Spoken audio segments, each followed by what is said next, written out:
uzadivela mlambile wa moyo yekayo okala mwamba mwimbile Yesu yo chifundo chake nchozata myamike wa moyo yekayo okala mwamba zintu zonse zanzikuli anazilenga imau wake iwe ndine mbalewe anatipanga imanja yake aratazonse zanziko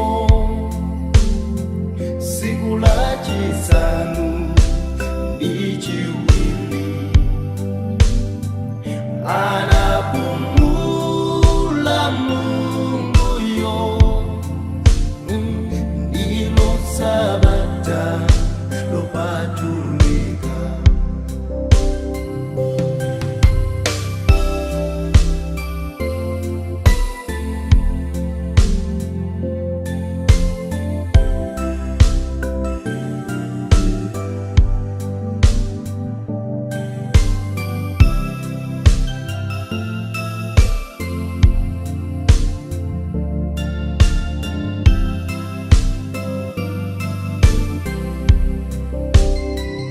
sonoziwa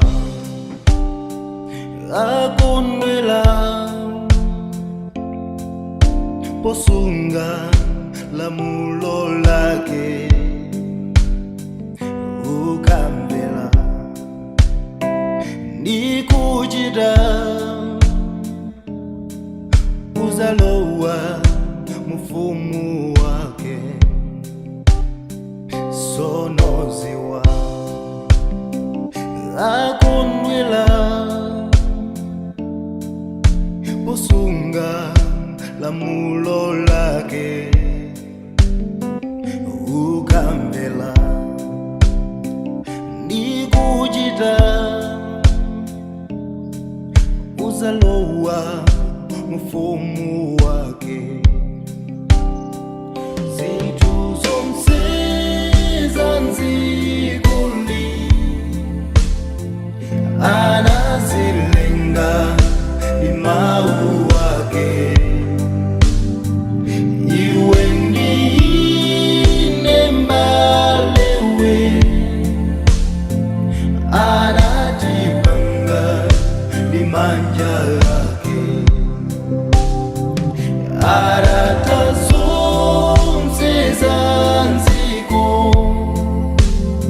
siku la chisanu ichiwili anapumula Mungu yo ndilo sabata lopatulika zintu zonse zanzikuli anazilenga imau wake iwe ndine mbalewe anatipanga imanja yake aratazonse zanziko siku la chisanu